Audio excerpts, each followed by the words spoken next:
Empirical issues, এটার নামই হলো গবেষণা।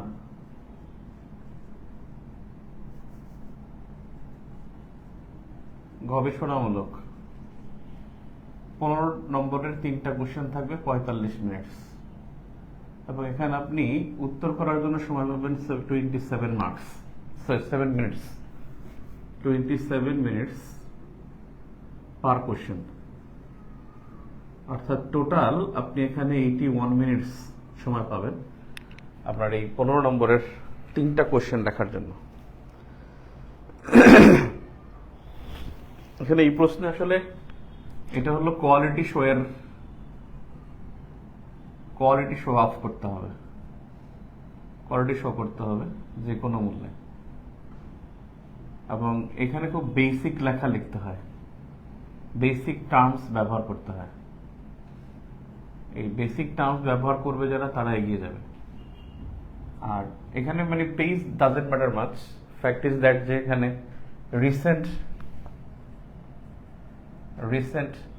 এক্সাম্পল ইউজ করতে হবে, রিসেন্ট এক্সাম্পল অথবা রিসেন্ট কোনো লস ভ্যালুজ, লস কনভেনশনস, এগুলো ব্যবহার করতে হবে। এম্পিরিক্যালের লেখা নিয়ে আমি আসতেছে যে কত পার্টে কি লিখতে হবে, সেটা পরে বলতেছে। আমরা যদি দেখি 45 কোশ্চেন, 45 বিসিএস এ যে কোশ্চেন আসছে, সেখানে 3টা কোশ্চেন ছিল আউট অফ 3 আউট অফ 3টা কোশ্চেন মানে ব্যবহার করতে হয়, মানে লিখতে হয়েছে। 1 নম্বর কোশ্চেন ছিল শান্তি রক্ষায় জাতিসংঘের ভূমিকা, বিশ্ব শান্তি রক্ষায় জাতিসংঘের ভূমিকা বিশ্লেষণ করুন, আর শান্তি রক্ষার ক্ষেত্রে জাতিসংঘের প্রধান চ্যালেঞ্জ সমূহ বর্ণনা করুন। বিশ্ব শান্তি রক্ষায় জাতিসংঘের ভূমিকা বিশ্লেষণ করুন।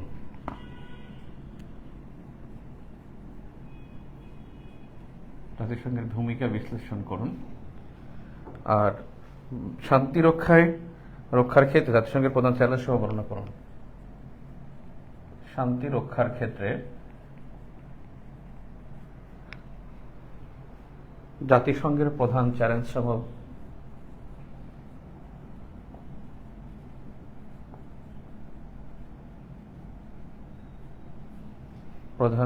সমূহ বর্ণনা করুন। এখানে মোট 7 চ্যাপ্টার্স, 7টা চ্যাপ্টার থাকে, সেখান থেকে 3টা চ্যাপ্টার থেকে প্রশ্ন হয়ে থাকে। নাম্বার 2, শুধুমাত্র যুক্তরাষ্ট্র, শুধুমাত্র ইউএসএ প্যালেস্টাইন এবং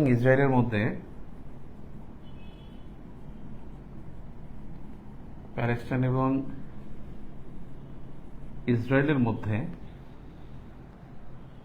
বৃহত্তর বিপর্যয় থেকে রক্ষা করতে পারে। ইসরায়েলকে বৃহত্তর বিপর্যয় থেকে রক্ষা করতে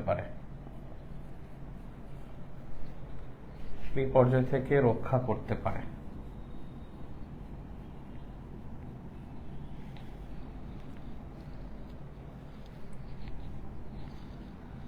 আপনি কি এই বক্তব্যের সাথে একমত?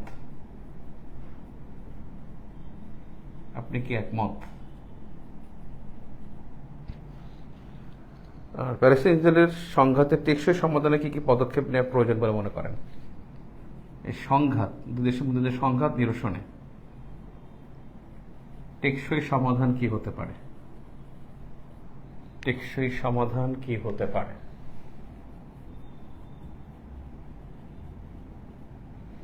নাম্বার 3,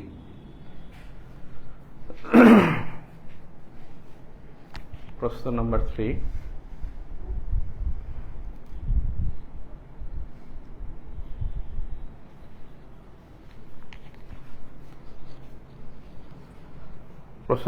হলো যে বিশ্বের বিভিন্ন আঞ্চলিক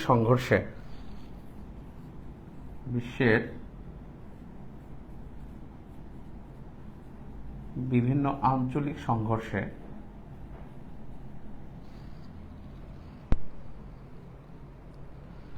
সংঘর্ষে বাস্তুচ্যুত জনগোষ্ঠী ও উদ্বাস্তু সমস্যা নিয়ে আলোচনা করুন। বাস্তুচ্যুত জনগোষ্ঠী মানে ডিসপ্লেসড পিপল ও উদ্বাস্তু জনগোষ্ঠী, উদ্বাস্তু রিফিউজি ক্রাইসিস একে উদ্বাস্তু সমস্যা নিয়ে আলোচনা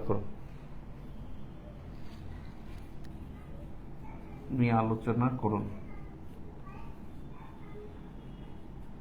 শান্তি নিরাপত্তার ক্ষেত্রে শান্তি ও নিরাপত্তায় এর প্রভাব বর্ণনা করুন। শান্তি নিরাপত্তায় এর প্রভাব বর্ণনা করুন।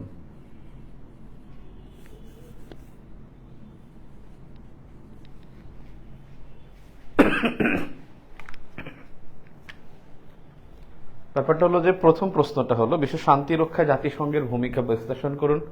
শান্তি রক্ষার ক্ষেত্রে জাতিসংঘের প্রধান চ্যালেঞ্জ সমূহ বর্ণনা করুন। শান্তি রক্ষা আসছে, শান্তি প্রতিষ্ঠা আসে না। শান্তি রক্ষা, দ্যাট মিনস পিস কিপিং। জাতিসংঘে কিন্তু দুইটা বিষয় কনসেপ্ট আছে, একটা হলো পিস কিপিং আর একটা হলো piece building versus piece building. Piece building হলো শান্তি প্রতিষ্ঠা। শান্তি প্রতিষ্ঠায় কি কি করেছে? শান্তি প্রতিষ্ঠা বলতে যেমন ধরেন আইসিসি প্রতিষ্ঠা করেছে শান্তি প্রতিষ্ঠায়। শান্তি প্রতিষ্ঠার জন্য ধরেন আপনার সিডো সনদ করেছে। শান্তি প্রতিষ্ঠার জন্য ধরেন আপনার মানবাধিকার কনভেনশন মানবাধিকার কাউন্সিল প্রতিষ্ঠা করেছে। এগুলো শান্তি প্রতিষ্ঠার জন্য করা হয়েছে। তাহলে পিস কিপিং হলো শান্তি রক্ষা, যেটা পিস কিপিং ফোর্স করে থাকে। ইউএনপিকেএফ পিস কিপিং ফোর্স করে থাকে, এটাকে বলে শান্তি রক্ষা। একে পুরোটা শান্তি রক্ষা নিয়ে প্রশ্ন আসছে। এবং আমরা সিলেবাসের মধ্যে একটা বিষয় রাখি সবসময় যে শান্তি রক্ষা থাকি। জাতিসংঘের মধ্যে যদি আমরা পড়তে যাই তিনটা বিষয় খুব ইম্পর্টেন্ট। একটা হলো এসডিজি, একটা হলো শান্তি রক্ষা, আর একটা হলো আপনার নিরাপত্তা পরিষদ এবং সাধারণ পরিষদের কার্যাবলী এবং সংস্কার। তিনটা প্রশ্ন সাধারণত আমরা থাকি এবং আমাদের বেসিক ভিউ যেটা দিই সেখানেও কিন্তু এই তিনটা টপিকই আলোচনায় থাকে এবং এটা কিন্তু প্রশ্ন আসে। এটা একটা বেসিক প্রশ্ন এবং এটা চিরসাম্প্রতিক প্রশ্ন। কিছু প্রশ্ন আছে যে চিরসাম্প্রতিক, গত ক্লাসে বলেছিলাম যে ইসরায়েল প্যালেস্টাইন চিরসাম্প্রতিক, শান্তি রক্ষা চিরসাম্প্রতিক। শুধুমাত্র ইউএসএ প্যালেস্টাইন এবং ইসরায়েলের বৃহত্তর বিপর্যয় থেকে রক্ষা করতে পারে। প্রশ্ন আপনি একমত কিনা? অ্যাবসলিউটলি একমত বলতে হবে, কারণ এখানে ইউএসএ গ্রেট রোল প্লে করে এবং জাতিসংঘের যতগুলো প্রস্তাব পাস হয়েছে এবং তার মধ্যে কিন্তু ম্যাক্সিমাম হলো ইউএস এর ভেটোর কারণে প্রস্তাবগুলো আটকে গেছে অথবা পাস হয়েছে। তার মানে এখানে ইউএসএ একটা ফ্যাক্ট এবং জাতিসংঘ ইচ্ছা করলে এখানে পারে না, বা গ্লোবাল কমিউনিটি এটা ইচ্ছা করলে পারে না, because USA is the first recognized country to recognize Israel as independent state এবং and they are the first ratifier of Balfour declaration in 1917। 17 সালে যে বেলফোর ঘোষণার প্রথম রেটিফায়ার কিন্তু ইউএসএ। এবং একটা বিষয় হলো যে ইসরায়েলকে স্বীকৃতি দানকারী প্রথম দেশটাও কিন্তু ইউএসএ। এবং ইউএসএ যে আইজেনহাওয়ার ডক্ট্রিন আছে, যে মধ্যপ্রাচ্যে শান্তি প্রতিষ্ঠার জন্য বা মধ্যপ্রাচ্যে মার্কিন প্রভাব বিস্তার করার জন্য যে আইজেনহাওয়ার ডক্ট্রিন, এটা কিন্তু 1956 এর দিকে এটা কিন্তু ইউএস প্রেসিডেন্ট দিয়েছেন। সংঘাত নিরসনের টেকসই সমাধানের কি হতে পারে? আপনি যখন বলবেন যে শুধুমাত্র ইউএস এটা সমাধান করতে পারে, যখন আপনাকে এটা যখন একমত হবেন এর যুক্তিগুলো দিলেই আপনার হয়ে যাবে সংঘাত নিরসন টেকসই সমাধান কি, যেটা এটা করতে পারতো এটা করতে হবে। অর্থাৎ এখানে ইউএসএ কি আপনার ইউএসএ কেন্দ্রিক আপনাকে আলোচনা রাখতে হবে। ইউএস এর বাইরে আপনি আলোচনা করে তাহলে কিন্তু আপনি টেকসই সমাধানের কথা বললেন না। অর্থাৎ ওরা যেহেতু কারণ, তার মানে সমাধানটা ইউএসএ কে দিয়ে দিতে হবে। যেমন ইউএস প্রেসিডেন্টের মধ্যস্থতায় 1993 যে অসলো অ্যাকর্ড, এই অসলো অ্যাকর্ডকে সমাধান করতে হবে। ইউএনএসসি 2334 রেজুলেশন ইন 2016, এই 2334 রেজুলেশন বা 2334 নং প্রস্তাব এটা ইউএস প্রেসিডেন্ট বারাক ওবামা থাকতে পাশ হয়ে গেছে, এটাকে বাতিল করতে হবে।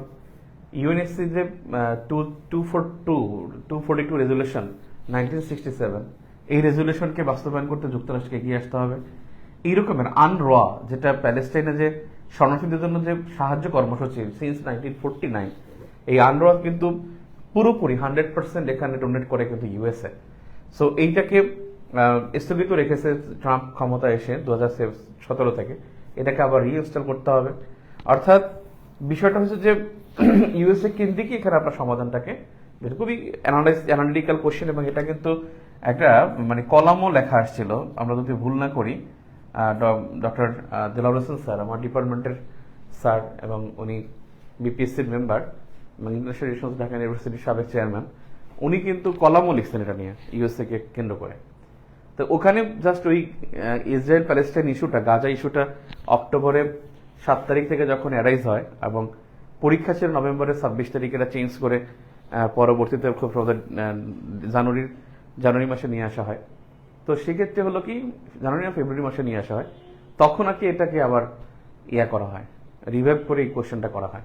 বিশ্বের বিভিন্ন আঞ্চলিক সংঘর্ষে বাস্তুগত জনগোষ্ঠী এবং উদ্বাস্তু সমস্যা নিয়ে আলোচনা করুন। শান্তি ও নিরাপত্তায় এর প্রভাব বর্ণনা করুন।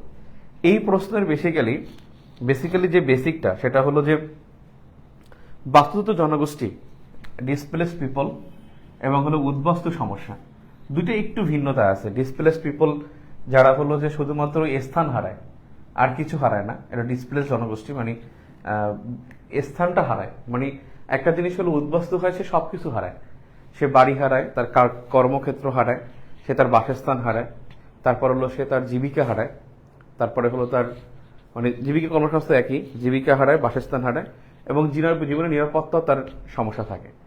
আর বাস্তুচ্যুত জনগোষ্ঠী হলো যে সে এখান থেকে শুধুমাত্র স্থানটা হারাচ্ছে, যে সে বাংলাদেশ থেকে সে পাকিস্তান চলে গেছে, হয়তো বা সে তার মানে displaced people basically internal displaced হয়, কিন্তু লং ইস্যু যদি মানে শুধু স্থান হারালে সেটাকে বলে ডিসপ্লেসড পিপল, আর যদি সে স্থানের সাথে জীবিকা এবং জীবন নিরাপত্তাও হারায়, তাহলে সেটাকে হবে যে উদ্বাস্তু সমস্যা। বেসিক্যালি কিন্তু ওই বিষয়টাকে মাথায় রেখে কোশ্চেনটা করা হয়নি। কোশ্চেনটা করা হয়েছে বেসিক্যালি যে রোহিঙ্গা, তাদের কথা চিন্তা করে।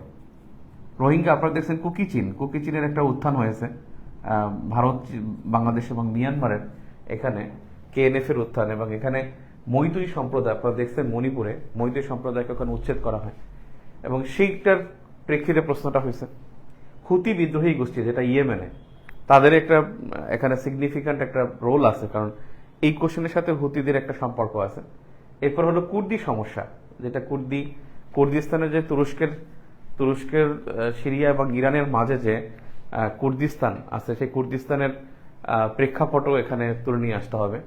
সিরিয়ার যে সবচেয়ে বেশি ডিসপ্লেসড পিপল সিরিয়া থেকে উৎপত্তি হয়, একসময় আফগানিস্তান থেকে হতো, এখন সিরিয়া থেকে হয়, এবং এই সিরিয়া জনগোষ্ঠী যারা হলো বিশেষ করে সুন্নি মুসলমান যারা, তারা এখানে খুব, এবং কুর্দিরা এরা খুবই এখানে সমস্যার মধ্যে পার করে, কারণ ক্ষমতাসীন শিয়া সম্প্রদায় ক্ষমতায়, অর্থাৎ বাশার আল আসাদ হলেন শিয়া সম্প্রদায় সমর্থনকারী। তো এটাও কিন্তু মানে যদি বলেন, এই প্রথমটা তো চিরসাম্প্রতিক, পরেরটাও রিসেন্ট বলা যায়, একেবারেই রিসেন্ট।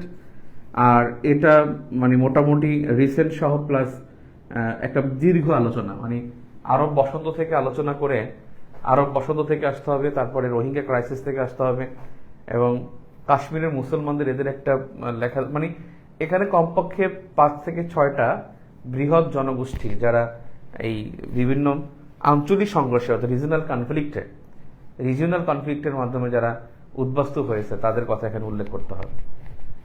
এবং ইন্ডিয়ায় কিন্তু অনেক মুসলিমরাও কিন্তু, বিশেষ করে 6টা মুসলিম জনগোষ্ঠী, তারা কিন্তু মানে দেশ থেকে আগত মুসলিম জনগোষ্ঠী, বাংলাদেশ, আফগানিস্তান, পাকিস্তান, ইরান, যারা এই অঞ্চল থেকে, অর্থাৎ মুসলমান সম্প্রদায়, তাদের প্রতি কিন্তু একটা বড় ধরনের, ভারতেও একটা মানে এনআরসির একটার কারণে অনেকে উদ্বাস্ত হওয়ার আশঙ্কায় আছে। এই সবগুলো উদাহরণগুলো টেনে নিয়ে আসতে হবে। এখন বিষয় হলো ভাই, যে আমাদের এমপিরিক্যাল ইস্যুতে সিলেবাস কি আছে, সিলেবাসে আছে কি, আসলে পরীক্ষা আসে কি, সিলেবাস এবং পরীক্ষার প্রশ্ন নিয়ে আমাদের আসলে আলোচনার বিষয়। যে গত 10টি এসে আমি যদি বলি, প্রথম অধ্যায়টা হলো ইউএন থেকে প্রশ্নটা আসছে, আর মিডল ইস্ট থেকে সবসময় একটা প্রশ্ন আসে। মিডল ইস্ট থেকে আসে, যেটা হলো মানে এটার নামই হলো যে আপনার অধ্যায়টার নামই হলো কনফ্লিক্টস নিয়ে। অধ্যায়ের নাম হলো যে major issues and conflicts in the world. Major issues and conflicts in the world, major issues, এই অধ্যায় থেকে প্রশ্নটা আসছে। And conflicts in the world, chapter 4 আর কি। হ্যাঁ, চ্যাপ্টার 4 থেকে, না 1 2 3 4 5, চ্যাপ্টার 5 থেকে আসছে এটা। দ্বিতীয় প্রশ্নটা চ্যাপ্টার 5। তৃতীয় প্রশ্ন যেটা আসছে বিশ্বের বিভিন্ন আঞ্চলিক সংঘর্ষের বাস্তুত জনগোষ্ঠী, এটাও হলো চ্যাপ্টার 5। দুইটাই চ্যাপ্টার 5 থেকে আসছে, চ্যাপ্টার 5। তো এখন দেখি আমরা আসলে এখানে কি কি আছে, সিলেবাসে কি কি আছে সেটা একটু দেখার জন্য ক্যামেরাটা উপরে নিতে হবে। Yes,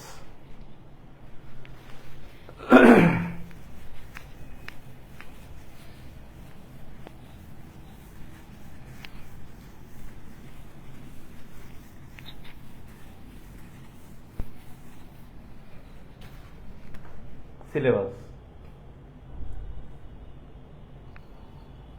1, United national system, UN system. Number 2, foreign relations of major powers, foreign relations of major powers. Number 3, global initiatives and institutions, global initiatives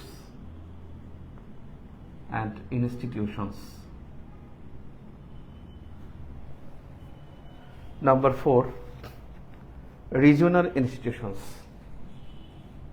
regional institutions. Number 5, major issues and conflicts in the world, major issues and conflicts in the world. Number 6, politics in South Asia, politics in South Asia। এই কোশ্চেনটা আসলে যে regional conflicts, এটা কিন্তু এখান থেকেও হয়, মানে এই প্রশ্নটা কিন্তু পলিটিক্স ইন সাউথ এশিয়ার মধ্যে হয়, কিন্তু আপনি এটা গ্লোবাল পার্সপেক্টিভে লিখবেন, তো সেজন্য এটা 5ম অধ্যায় ভালো। Bangladesh in international affairs, Bangladesh in international affairs.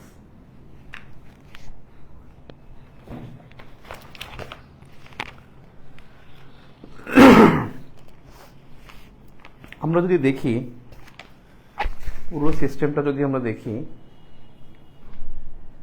যে ইউএন সিস্টেম, ইউএন সিস্টেম থেকে প্রশ্ন আসছে 45, 36 and 35। Foreign relations of major powers, এখান থেকে প্রশ্ন প্রত্যেকবার গুরুত্বপূর্ণ, কিন্তু প্রশ্ন আসে কিন্তু কম, খুবই কম আসে এখান থেকে। কিন্তু মেজর পাওয়ার্সের মধ্যে বিশেষ করে চায়না এবং ইউএসএ, তাদের কনফ্লিক্টটাই এখানে বেশি গুরুত্বপূর্ণ। Foreign relations of major powers, এখান থেকে প্রশ্ন আসছে 40 BCS এবং 36 BCS। Global institutions, initiatives and institutions, এখান থেকে সবসময় G20, ব্রিক্স এরা গুরুত্বপূর্ণ, কিন্তু বিশেষ করে এখানে গুরুত্বপূর্ণ হলো প্রশ্ন কিন্তু এখানে থেকে সবসময় আসে না। এখান থেকে প্রশ্ন আসে 37তম BCS একটা প্রশ্ন, যে প্রশ্ন ছিল EIIB থেকে প্রশ্নটা আসছে, কিন্তু এখন এখান থেকে আসলে RCEP বা IPEF এরা খুবই গুরুত্বপূর্ণ, কিন্তু পরীক্ষা কেন জানি আসতেছে না।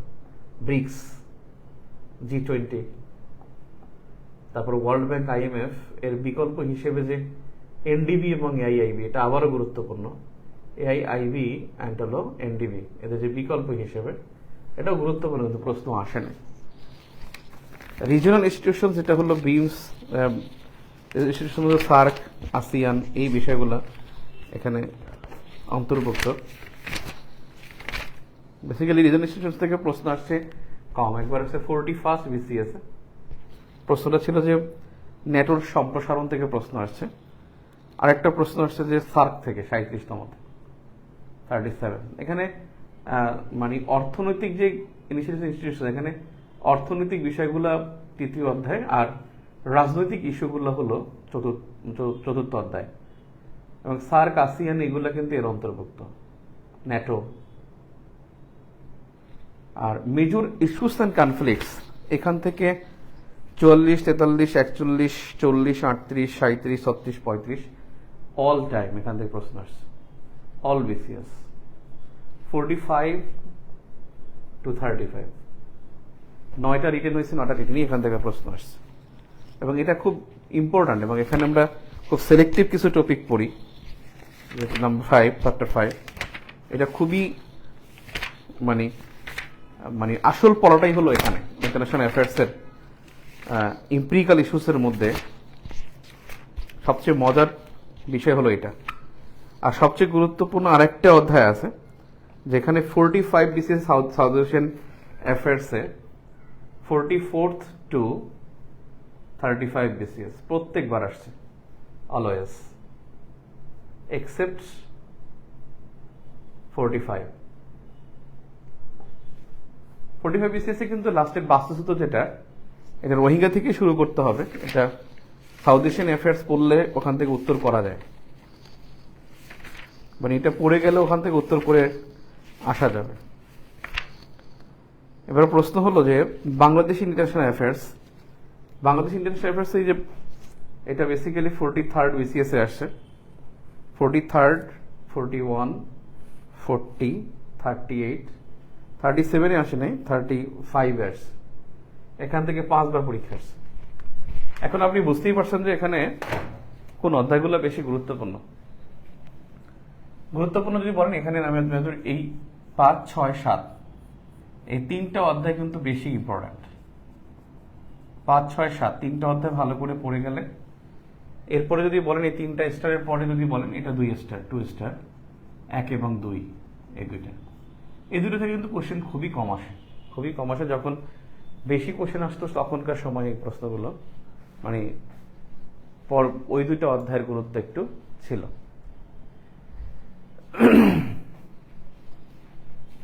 এখন বিষয় হলো যে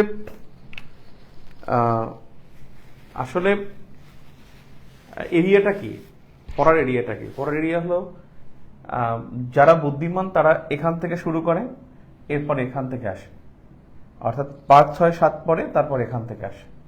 যারা বুদ্ধিমান তারা এই কাজটা করে, আর আরো বুদ্ধিমান যারা, তারা এই 3টা অধ্যায় পড়ার পরে প্রবলেম সলভিং এ চলে যায়, কনসেপচুয়ালি আসে, লাস্টে আবার এটা পড়ে, লাস্টে রিস্ক না নেওয়ার জন্য এটা পড়ে থাকে। এখন বিষয় হলো যে এই বছরের জন্য গুরুত্বপূর্ণ কোনটা,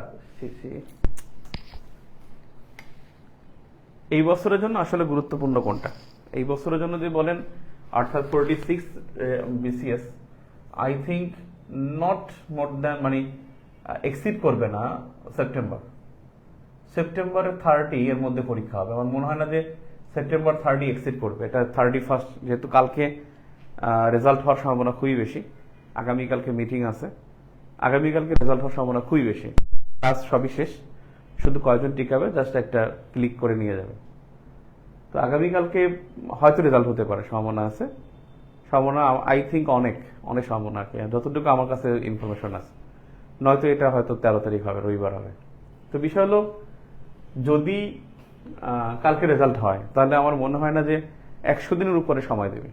তার মানে মে, জুন, জুলাই, অগস্ট হলো এর মধ্যে হলো আপনার 90 দিন, অগস্টের শেষের দিকে বা সেপ্টেম্বরের শুরুর দিকে প্রশ্ন হতে পারে। তাহলে সেই ক্ষেত্রে আমার মনে হয় এখান থেকে কোশ্চেন কি আসতে পারে, আমার মনে হয় যে বাংলাদেশ এবং ভারত এই যে সম্পর্কটা, এখান থেকে 2বার প্রশ্ন আসছে, Bangladesh India relation, politics south এশিয়ার মধ্যে। এবছর গুরুত্বপূর্ণ যে ভারতে ইলেকশন হবে, এই জন্য বিডি ইন্ডিয়া রিলেশনটা অনেক ক্ষেত্রেই গুরুত্বপূর্ণ, বিডি ভার্সেস ইন্ডিয়া, কারণ ইন্ডিয়ান ইলেকশন চলছে এবং এই ইলেকশনের একটা প্রভাব কিন্তু প্রশ্ন থাকে। এরপরে হলো মিডল ইস্ট থেকে তো মাস পরীক্ষা আছে, মিডল ইস্ট থেকে তিনটা কনসেপ্ট। একটা হলো ক্লাইমেট চেঞ্জ, সবাই ইরান এবং ইসরায়েল বলবে, আমি বলবো climate change, Iran Israel, Iran Israel, আর একটা হলো আপনার প্যালেস্টাইন ইস্যু আবারও আসতে পারে, প্যালেস্টাইন ইস্যু আবার রাখতে হবে। তো মিডল ইস্ট থেকে তিনটা ইস্যু বেশি গুরুত্বপূর্ণ, ক্লাইমেট চেঞ্জ, আরেকটা ইস্যু আছে সেটা হলো ইউএস এবং China, US versus China in Middle east. এবং এই কোশ্চেনটা চ্যাপ্টার 2 এর মধ্যেও গুরুত্বপূর্ণ, যে সব জায়গায় ইউএস এবং চায়নার কনফ্লিক্ট, সাউথ এশিয়ায় ইউএস চায়নার কনফ্লিক্ট, মিডল ইস্টে ইউএস চায়নার কনফ্লিক্ট, আফ্রিকা ইউএস চায়নার কনফ্লিক্ট, অর্থাৎ এই দুইটা পক্ষের মধ্যে যে কনফ্লিক্ট এটা কিন্তু সব জায়গার জন্য গুরুত্বপূর্ণ। এরপরে যদি বলেন এখানে বাংলাদেশ ইন্ডিয়া রিলেশন, আর বাংলাদেশ ইন্ডিয়া এবং বাংলাদেশ মিয়ানমার এই রিলেশন দুইটা সবসময় পড়তে হয়, এবং বাংলাদেশ মিয়ানমার থেকে কিন্তু 2-3বার প্রশ্ন আসছে। আরেকটা বিষয় হলো যে এখানে এটার পরে যেটা গুরুত্বপূর্ণ যদি বলি, পলিটিক্স ইন সাউথ এশিয়ার মধ্যে বেশ কয়েকটা দেশে নতুন গভর্নমেন্ট হয়েছে, বাংলাদেশ ইলেকশন হয়েছে, ভারত ইলেকশন হচ্ছে, পাকিস্তানের নিউ গভর্নমেন্ট আসছে ইলেকশনের পরে, তারপরে ভুটানের নতুন প্রধানমন্ত্রী হয়েছে, তার মানে 4-5টা দেশে, আফগানিস্তানও বলতে গেলে নতুন, 3 বছর ধরে তারা সেম গভর্নমেন্ট আছে 3 বছর ধরে, যেহেতু তারা তালেবান 3 বছর ধরে ক্ষমতায় থাকলেও তারা কিন্তু অনেক নিউয়েস্ট, বিকজ যে আগের যে গভর্নমেন্ট ছিল তারা কিন্তু 1996 থেকে 2001 থেকে ছিল, 20 বছর তারা ক্ষমতায় ছিল। এখন আর বাংলাদেশের ইন্টারন্যাশনাল অ্যাফেয়ার্সের মধ্যে যে বাংলাদেশের বিশেষ করে বেশ কয়েকটা ইস্যুস আছে, এখানে বেশ কয়েকটা ইস্যুস যেমন আছে ব্লু ইকোনমি, এই কনসেপ্টটা, তারপর বাংলাদেশ কিন্তু একটা ইন্দো প্যাসিফিক আউটলুক ঘোষণা করেছে গত 2023 সালে, এই আইপিও একটা ফ্যাক্ট, আর টেকনোলজি বা এআই, আর্টিফিশিয়াল ইন্টেলিজেন্স, এটা একটা খুব প্রভাব করবে বাংলাদেশকে, বা 4th ইন্ডাস্ট্রি রেভলিউশন, এটা বাংলাদেশ কিভাবে এনজয় করবে সেই বিষয়গুলো। বাংলাদেশ কিন্তু বেশ কয়েকটা লক্ষ্যমাত্রা নিয়ে আগাচ্ছে, বিশেষ করে এটা কিন্তু প্রবলেম সলভিং গতবার পরীক্ষা আসছে যে 204 তো 204 এইটার চাইতেও বেশি গুরুত্বপূর্ণ যেটা, সেটা হলো বাংলাদেশ এলডিসি গ্রাজুয়েশন করবে, এটাও বাংলাদেশের জন্য খুব ইম্পর্ট্যান্ট। তারপরে এখানে যদি আলাদা আসেন, যে জাতিসংঘ থেকে বেশি গুরুত্বপূর্ণ হলো আপনার পিস কিপিং ফোর্স, এসডিজি, আর একটা হলো আপনার ইউএনএসসি সংস্কার, এই 3টা টপিক বেশি গুরুত্বপূর্ণ। ফরেন রিলেশনসের মেজর পাওয়ার্স এখানে ইউএসএ এবং চায়না, ইউএসএ ভার্সেস চায়না গুরুত্বপূর্ণ, আর যদি এক্সট্রা কিছু পড়তে চান ইউএসএ ভার্সেস রাশিয়া, আর চায়না ভার্সেস ইন্ডিয়া, এটা রিজনাল কনফ্লিক্টের কারণে খুব গুরুত্বপূর্ণ। গ্লোবাল ইনিশিয়েটিভস এন্ড ইনস্টিটিউশনস এর মধ্যে ওই যে বললাম ওই টপিকগুলো, রিজনাল ইনস্টিটিউশনস এর মধ্যে এখানে সার্ক আছে, বিসিআইএম, সাসেক মোটামুটি একবার দেখে যাওয়া যায়। মেজর ইস্যুস এন্ড কনফ্লিক্টস এর মধ্যে এখানে ওই যে বললাম climate change, Iran Israel, Palestine এবং USA versus China in Middle East. Politics in South এশিয়ার মধ্যে এখানে রিলেশন বললাম Bangladesh India, Bangladesh Myanmar, South এশিয়ার ও climate change important. Climate change এবছর টপিকটা বেশ গুরুত্বপূর্ণ। ক্লাইমেট চেঞ্জ অথবা হলো হাইড্রো ডিপ্লোমেসি অথবা থার্মোফোবিয়া মানে অতিরিক্ত গরমের ফোবিয়া, ফিয়ার অফ হিট। ওকে, এটা গেল। এখন কথা হলো যে আপনি আসলে আউটলাইনটা কি হবে, কোর্স আউটলাইন কি হবে, কি আপনার কোর্সের জন্য আপনি কি পড়বেন, সেটা কি হতে পারে।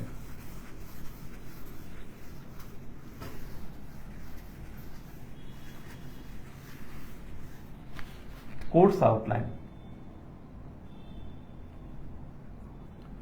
সবার আগে 1 নম্বরে হলো নিউজ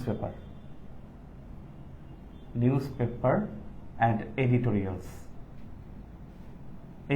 এটা আমি শেয়ার করব, মানে গ্রুপ শেয়ার, এই গ্রুপ থেকে দেখবেন। আমি গ্রুপে আজকের কলামগুলো আমি সিলেক্ট করে রেখেছি, যে কোনো সময় পোস্ট করব। আপনাদের সিলেবাসটা মনে পোস্ট করা হয়নি না, আমি এখনই পোস্ট করে দেবো। তো নিউজ পেপার অ্যান্ড এডিটোরিয়ালস এটা আগে পড়বেন সবার আগে, দেন গুরুত্ব দিবেন ক্লাসে।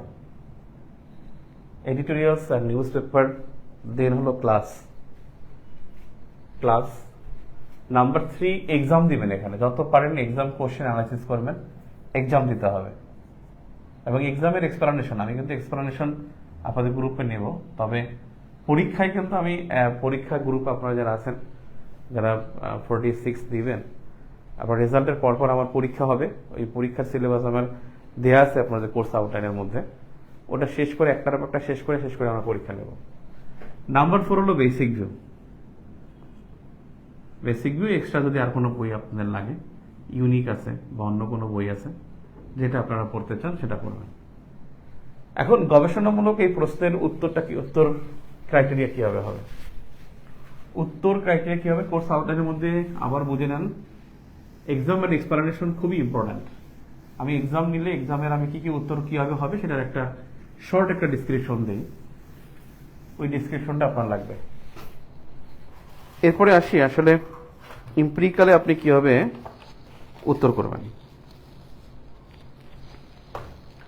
মনে রাখবেন এই এমপিরিক্যালে কয়েকটা বিষয় আপনি খেয়াল রাখবেন। এখানে এমপিরিক্যাল প্রশ্ন উত্তরে হলো আপনার এখানে টার্মিনোলজি ব্যবহার করতে হবে। টার্মিনোলজি ধরেন পার্সোনাল নন গ্রাটা, যেটা কনসেপচুয়ালে পড়েন। যেমন ধরেন আপনি লিখতেছেন যে ধরেন বাংলাদেশ ইন্ডিয়ার মধ্যে আপনি ওয়াটার ডিপ্লোমেসি লিখতেছেন, এখানে হাইড্রো ডিপ্লোমেসি শব্দটা যুক্ত করবেন।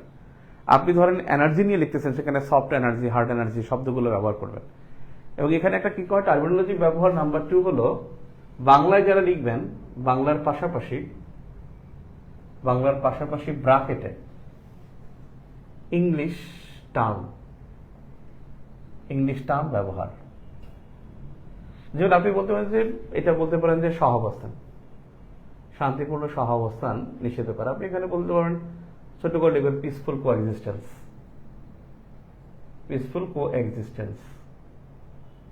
আপনি লিখলেন যে এখানে যে মানে সহাবস্থান নেই, এবার বলেন আপনি এখানে যে এমন একটা অবস্থা আছে যেটাকে বলে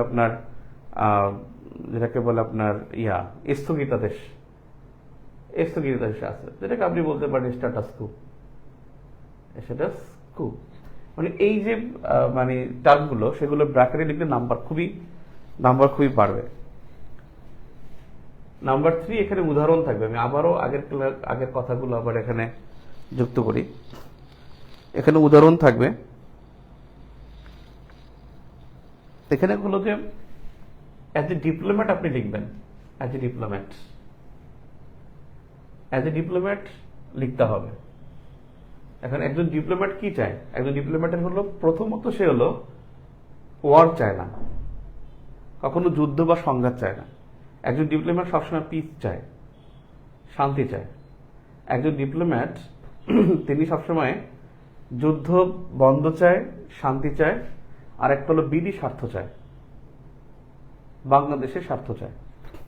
এবং এখানে বাংলাদেশের স্বার্থ কি সেটার আলোকে লিখলেই আপনি মনে যে এখানে আমি বাংলাদেশ স্বার্থকে অ্যাড্রেস করবো, ওটা অ্যাড্রেস করলেই আপনি হয়ে যাবে যে অ্যাজ এ ডিপ্লোম্যাট আপনি উত্তর করেছেন। ঠিক আছে, এখানে কখনো সংঘাত চাইবে না, শান্তি চাইবে, বাংলাদেশের স্বার্থ চাইবে। আরেকটা হলো গ্লোবাল হারমোনি, যে বৈশ্বিক হারমোনি, এটাকে অর্থাৎ গ্লোবাল ঐক্য, রিজনাল ঐক্য বা রিজনাল ইন্টিগ্রেশন, যা হলো যে এটাকে চাইবে। আরেকটা বিষয় হলো বাংলাদেশ স্বার্থ, সেটা হলো ন্যাশনাল ডিগনিটি, জাতীয় মর্যাদা। এই ডিগনিটিকে আপনি নিতে চাইবেন।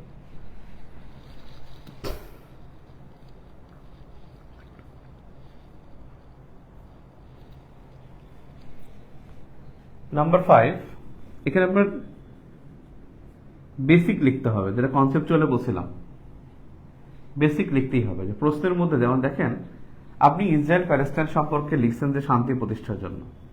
ইসরায়েল প্যালেস্টাইনের মধ্যে শান্তি প্রতিষ্ঠায় বা কি পদক্ষেপ নিতে হবে? ইসরায়েল প্যালেস্টাইন ইস্যুতে 242 রেজুলেশন, ইউএনএসসি, এই 242 রেজুলেশন এটা মাস্ট।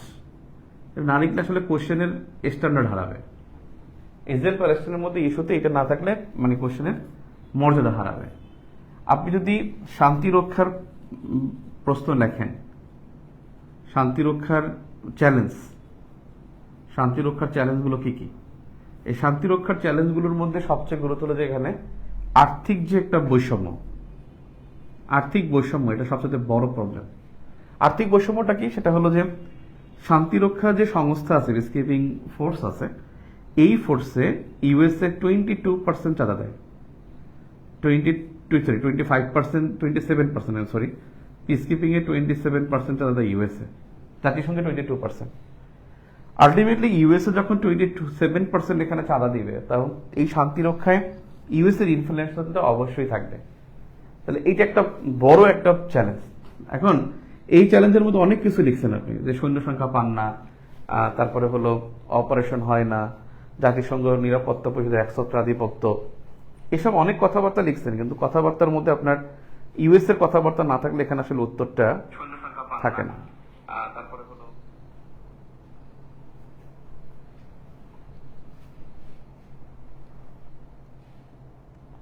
বেসিক ভিউ বের হয় না, বেসিক ভিউ বের হবে, বেসিক ভিউ বের হবে। আমরা কাবার নিয়ে একটু চেষ্টায় আছি, কাবারটা খুব ইউনিক করতে চাচ্ছিলাম, যে কোনটা দিব যেটা আসলে পরীক্ষায় আসতে পারে এমন কিছু। প্রথম দিছিলাম একবার রিমল্যান্ড এবং হার্টল্যান্ড থিওরি।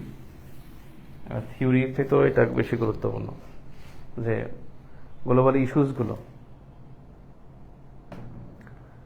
এটা কিন্তু আপনার এই যে বেসিক লিখতে হবে, এটা হলো ফোকাস, মানে বেসিক লিখতে হবে। এটা হলো যে প্রত্যেকটা প্রশ্নের একটা বেসিক আছে, এটা আপনাকে মানে নিয়ে আসতে হবে, মানে মনে মনেই ভাবতে হবে যে বেসিক একটা আছে, এই বেসিকটা আমাকে লিখতে হবে। আরেকটা বিষয় হলো যে ফোকাস পয়েন্ট লাগবে। ফোকাস পয়েন্ট, ফোকাস পয়েন্ট আমি আপনাকে 3টা প্রশ্ন দিয়ে দেখি। ফোকাস পয়েন্ট হলো যে আপনি আসলে কিভাবে অ্যাট্রাকশন করবেন। একটা প্রশ্নের অ্যাট্রাকশনটা এরকমের হয় যে আপনি ধরেন ওই টপিক সম্পর্কে কোনো রিসেন্ট কোনো যদি ডেটা থাকে, ডেটা অথবা হলো কোনো রিপোর্ট থাকে, অথবা কোনো যদি আপনার কোটেশন থাকে, সেই কোটেশনটা আগে লিখতে হয়, ওটা লিখে তারপরে প্রশ্নের উত্তর শুরু করতে হয়। একটা কোটেশন লিখে যদি শুরু করতে পারেন তাহলে খুব ভালো হয়। কোটেশন লিখলেন, দেন হলো ভূমিকা লিখলেন, অথবা ভূমিকা শব্দটা না লিখে ভূমিকার মতো করে লিখলে বেশি ভালো হয়। ভূমিকার মতো করে বর্ণনা, এবং এখানে জাস্ট 2 থেকে 3 লাইন লিখলেই এনাফ। এরপর আপনি উত্তরে যাবেন, উত্তরে যেটা থাকে সেটা দিবেন। দেওয়ার পরে আপনার থার্ড যেটা এটা এখানে হলো আপনার ফোকাস পয়েন্ট, এখানে থাকবে আপনার ফোকাস পয়েন্ট। আপনি আসলে কি দিয়ে ফোকাস করবেন। আপনি দেখেন 1 নম্বর প্রশ্ন এবার আসছে কি, আসছে জাতিসংঘ শান্তি রক্ষা।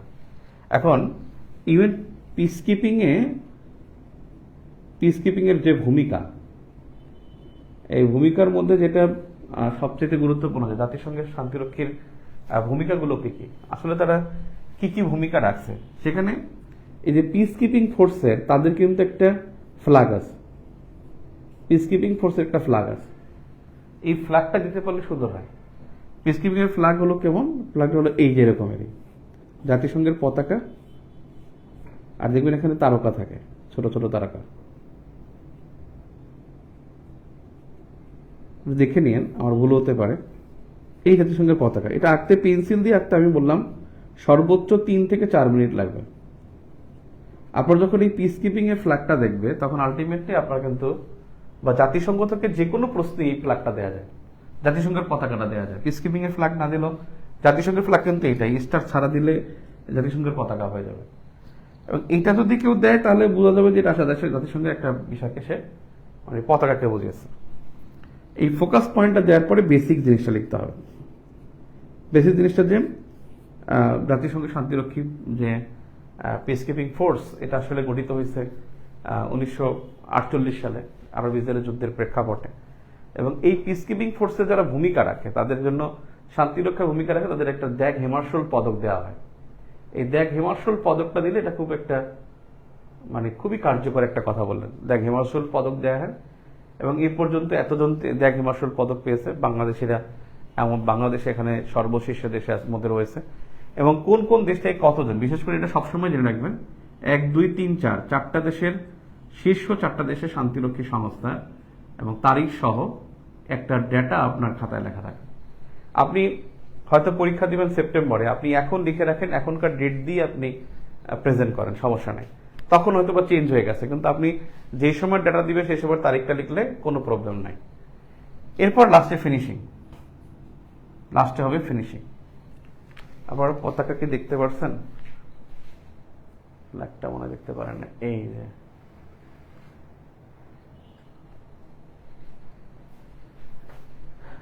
তাহলে ফিনিশিংটা হবে দারুণ। এবং ফিনিশিং এ আপনার কিছু ফিনিশিং যেটা হবে, এই ফিনিশিং এর মধ্যে কিন্তু আপনার পুরো সাজেশন থাকবে। সাজেশনটা আছে যেটা এভাবে করতে হবে, বা এই কারণে আসলে শান্তিরক্ষী সংস্থার কাজ কার্যকর ভূমিকা রাখতে পারছে না, তাই এই সমস্যাগুলো দ্রুত সমাধান করতে হবে। আর একটা সাজেশন দিয়ে ফিনিশিং করতে হবে। আর এর মধ্যে উদাহরণ নিয়ে আসতে হবে, যদি উদাহরণ রিসেন্ট কোনো উদাহরণ, ওই কনটেক্সচুয়াল কোনো উদাহরণ থাকে সেটাকে নিয়ে আসতে হবে।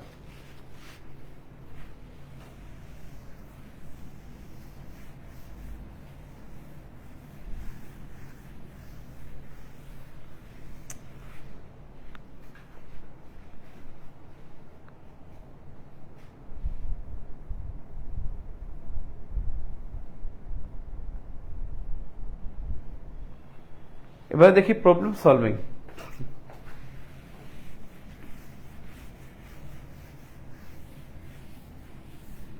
প্রবলেম সলভিং এর বিষয়টা মানে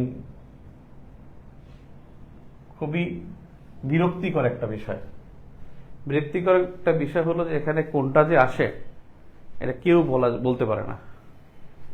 প্রবলেম সলভিং এ যে কি আসে এটা অনেকেই আসলে গেস করতে পারে না, গেস করার কাজে নাই। আমরা একটু দেখি আসলে কি কি আসছে। 15 নম্বর, এবং এখানে 27 মিনিটস টাইম পাবেন। এই সময়ের কথা বারবার বলি, কারণ ম্যাক্সিমাম জন সময়ের অভাবে উত্তর করতে পারেন না।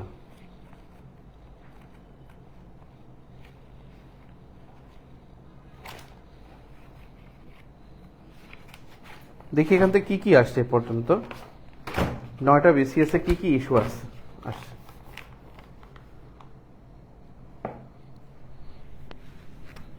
45 বিসিএস, 45 এখানে আসছে বেসিক্যালি ভীষণ 2041 বাস্তবায়নে, 2041 বাস্তবায়নে বিডি পররাষ্ট্রনীতি মনে হয়, পররাষ্ট্রনীতি কিরূপ হওয়া উচিত এটাই বুঝিয়েছে বেসিক্যালি, কিরূপ হওয়া উচিত। 44 বিসিএস এ আসছে যে পূর্ব ইউরোপে মানব সম্পদের জন্য পূর্ব ইউরোপে মানব সম্পদের পূর্ব ইউরোপে বাংলাদেশি মানব সম্পদের প্রসারে পরামর্শপত্র তৈরি। 43rd বিসিএস এ এখানে আসে নাই। 41st বিসিএস এখান থেকে আসছে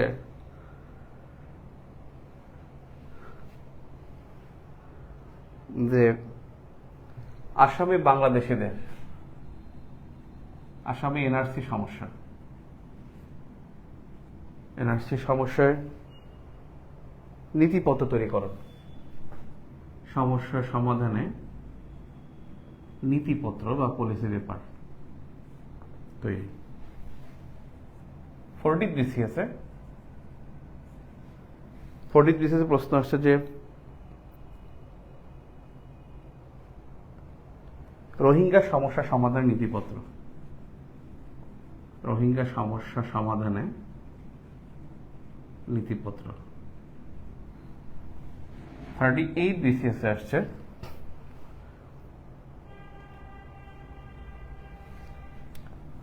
ব্লু ইকোনমি নিরাপত্তায় নীতিপত্র। 37 বিসিএস এ আসছে পাকিস্তান বাংলাদেশের কাছে দায় দেনা চেয়েছে, মানে ব্যাপারটা হলো যে 1947 থেকে 71 সাল পর্যন্ত, 1947 থেকে 71 পর্যন্ত 47 থেকে 71 পর্যন্ত বাংলাদেশ মানে পাকিস্তান যে বৈদেশিক ঋণ গ্রহণ করেছে তার একটা বৃহৎ অংশ বাংলাদেশের ব্যয় হয়েছে। এই জন্য বাংলাদেশের কাছে তারা দায় আদায় না চেয়েছে, এটার জন্য প্রবলেম সলভিং লিখতে বলছে। পিএস মানে প্রবলেম সলভিং লিখছি। 36 বিসিএস এর প্রশ্ন আসছে, রিজার্ভ চুরির পুনরাবৃত্তি না হয় যেন। রিজার্ভ চুরির পুনরাবৃত্তি না হয় যেন, তা নিয়ে একটা প্রবলেম সলভিং চেয়েছে। 35 বিসিএস এর প্রশ্ন আসছে, জিএসপি ফিরিয়ে আনা মানে যুক্তরাষ্ট্রের কাছ থেকে ফিরিয়ে আনা সংক্রান্ত প্রবলেম সলভিং। আপনি দেখেন 3বার প্রবলেম সলভিং, টানা 3বার প্রবলেম সলভিং, আর নীতিপত্র টানা 3বার, আর পরামর্শপত্র আসছে একবার আসছে পরামর্শপত্র, আর বাকি 2বার কিন্তু আসে নাই। প্রথমবারটা আসছে যে কিরূপ হওয়া উচিত, আসলে একটা বলতে পারেন ইম্পিরিক্যালের মতো লিখতে হবে, এখানে কোনো ফরম্যাট হবে না। তার মানে নীতি পরামর্শপত্র বা একটা নীতিপত্র, একটা প্রবলেম সলভিং, একটা 3 ধরনের প্রশ্ন আসছে। এখন দেখেন এখানে যদি দেখেন যে ভিশন 2041 এটা কিন্তু চিরসাম্প্রতিক, এটা সবসময় করা যায় কারণ আমরা 41 সালের মধ্যেই রয়েছি। এটা মানব সম্পদ প্রসার, এটা মানে মোস্ট রিসেন্ট।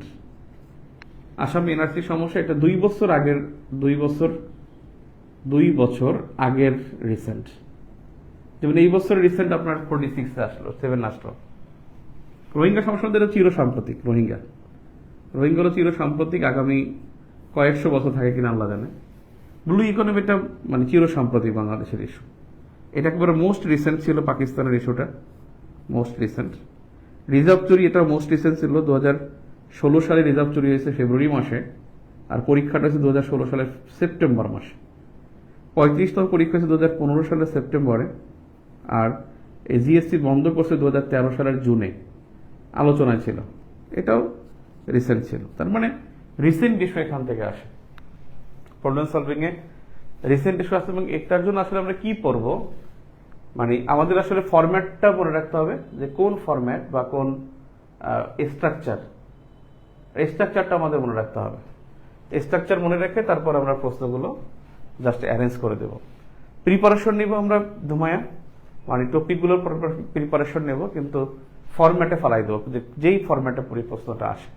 আমরা 3-4টা ফরম্যাট তৈরি করবো। একটা হলো প্রবলেম সলভিং আমরা রেডি করব, নাম্বার 2 পলিসি পেপার, নাম্বার 3 হলো কাউন্সিলিং পেপার বা পরামর্শপত্র, নাম্বার 4 হলো স্ট্র্যাটেজি পেপার বা কৌশলপত্র। এর আলোকে আমরা রেডি করে তারপরে ঠিক করবো। এখন বিষয় হলো যে বাংলাদেশের এখন গুরুত্বপূর্ণ ইস্যুগুলো কি কি, এবং প্রত্যেকটা ইস্যু কিন্তু বাংলাদেশ রিলেটেড। দেখেন প্রত্যেকটা বাংলাদেশ রিলেটেড যে প্রশ্নগুলো আসছে। এখন 43তম একটা বিষয় আছে যে প্রশ্ন আসে নাই, এটা হলো বাংলাদেশের পররাষ্ট্রনীতি, যেটা আছে 7ম অধ্যায় ইম্পিরিক্যালের, ওই প্রশ্নটা এখানে প্রবলেম সলভিং মধ্যে বসাই দিয়েছে। জাস্ট পলিসি পেপার কিছু লেখে নাই, শুধু ওই প্রশ্নটা আমার মনে হয় ভুলে আসছে। ওখানে 3টা প্রশ্ন, তো 4টা প্রশ্ন দিতে গিয়ে ওটাকে 4 বানাই দিয়েছে। এই জন্য আসলে ভুলে ওই প্রশ্ন আসছে, প্রবলেম সলভিং আসে নাই। এখন প্রবলেম সলভিং যদি এখানে আসতে হয়, তাহলে এখনকার সময় কি কি সমস্যা আছে, গ্লোবাল কি কি সমস্যা। একটা হলো গ্লোবাল যে সমস্যার মধ্যে সবচেয়ে গুরুত্বপূর্ণ যে সমস্যা আছে,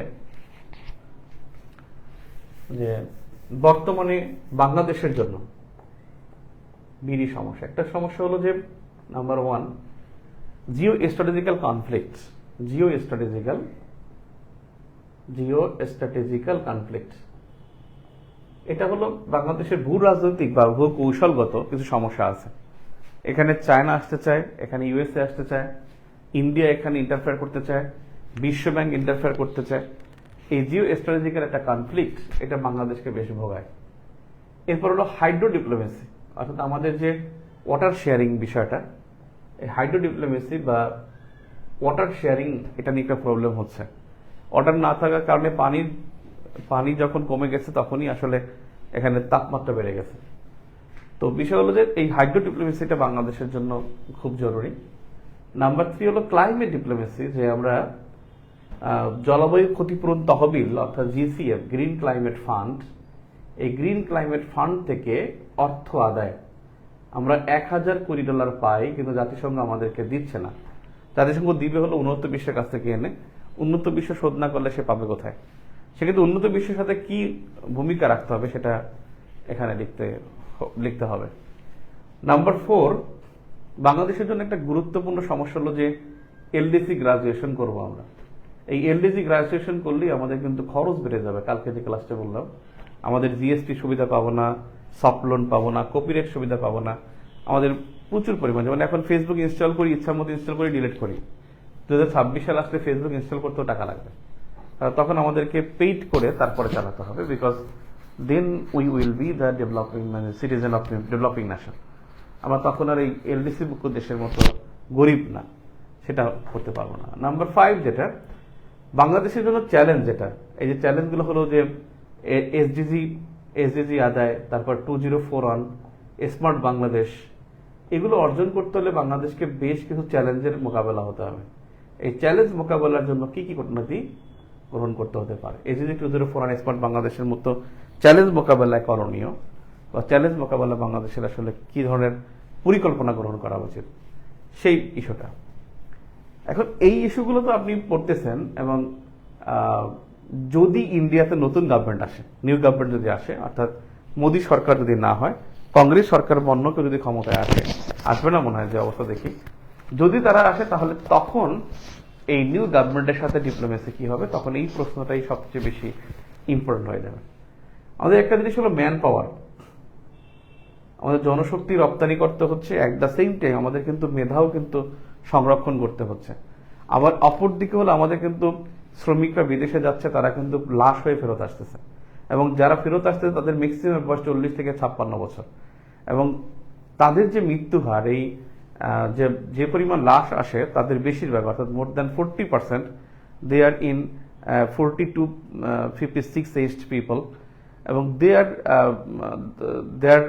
ডেথ রেট বা তাদের ডেথ কজেস, যেটাকে বলে আপনার অসংক্রামক ব্যাধি, মানে নন সিগনিফিক্যান্ট, যেটা হলো আপনার অসংক্রামক ব্যাধি হলো এরকমের যে ধরেন আপনার ব্রেন স্ট্রোক, হার্ট অ্যাটাক, তারপরে কিডনি ড্যামেজ, তারপরে হলো আপনার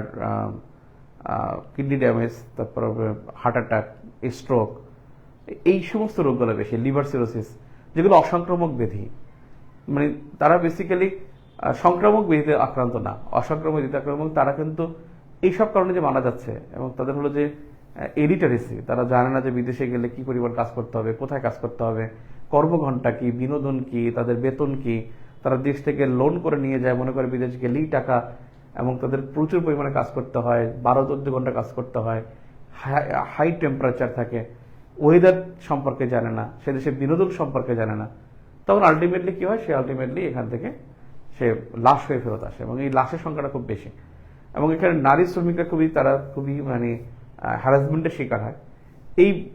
এই ম্যান পাওয়ার সেক্টর নিয়ে একটা গুরুত্বপূর্ণ বিষয় পরীক্ষায় আসতে পারে। মানে বেসিক্যালি হলো বাংলাদেশের আরেকটা বিষয় হলো যে বাংলাদেশ কিন্তু সরাসরি প্যালেস্টাইনের পক্ষে অবস্থান গ্রহণ করেছে। মানে এই যে প্যালেস্টাইনের পক্ষে অবস্থান গ্রহণ করেছে, এবং রাশিয়া ইউক্রেন যুদ্ধের সময় কিন্তু বাংলাদেশ রাশিয়ার বিপক্ষে একবার ভোট দিয়েছে, ইউক্রেনের পক্ষে ভোট দিয়েছিল জাতিসংঘে।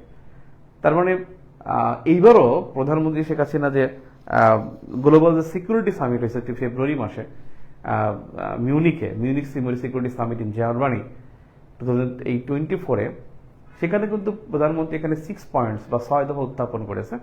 6 দফার মধ্যে যে বেসিকটা ছিল সেটা ছিল কিন্তু ক্লাইমেট সিকিউরিটি, মানে আমরা ক্লাইমেট চেঞ্জ সিকিউরিটি বলছে যে যুদ্ধে অর্থ ব্যয় না করে জলবায়ুর পিছনে অর্থ ব্যয় করা উচিত, এবং যুদ্ধের বিরুদ্ধে তিনি কথাটা বলছেন।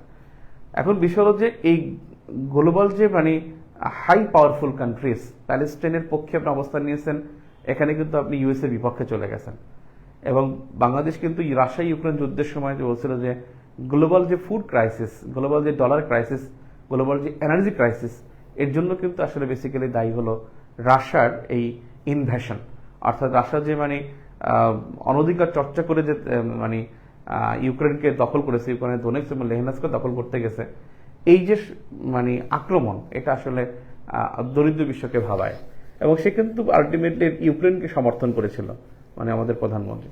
তাহলে এখন আপনি কিন্তু দুইটা বৃহৎ শক্তিবর্গের বিপক্ষে অবস্থান নিয়েছেন। এই বিষয় নিয়ে আপনার অ্যানালাইসিস আসতে পারে যে বাংলাদেশ যে প্যালেস্টাইনের পক্ষে অবস্থান গ্রহণ করেছে, সে প্যালেস্টাইন ইস্যুতে বাংলাদেশ, এই সংক্রান্ত কিছু বিষয় আসতে পারে। বিশেষ আমরা সাজেশন আরো পরে করতে পারবো। এখন বেসিক্যালি হলো যে আপনি যখন পড়তেছেন, পেপার পড়বেন, পেপারের পাশাপাশি আপনি কিন্তু এই টপিকগুলোকে মাথায় রাখবেন যে আমার এই টপিকগুলো দেখে যাওয়া উচিত। টপিকগুলোর উপরে ফোকাস করবেন। টপিকে ফোকাস করলে তখন দেখবেন আপনি ভালো পরীক্ষা দিতে পারবেন। ঠিক আছে, তো আজকে এ পর্যন্তই। ইনশাল্লাহ শনিবার দেখা হবে, আশা করি কালকে রেজাল্ট হয়ে যাবে। কালকে রেজাল্ট হয়ে গেলে শনিবার দিন আমরা ফুরফুরে মেজাজে আপনাদের সাথে কথা হবে, আর তখন আমরা আসলে বাংলাদেশ বিষয়গুলো নিয়ে একটা শর্টকাট একটা গাইডলাইন ক্লাস, যে কোন অধ্যায়গুলো ইম্পর্ট্যান্ট, কোনগুলোকে ফোকাস করব, শনিবার দিন ক্লাস থেকে বাংলাদেশের উপরে।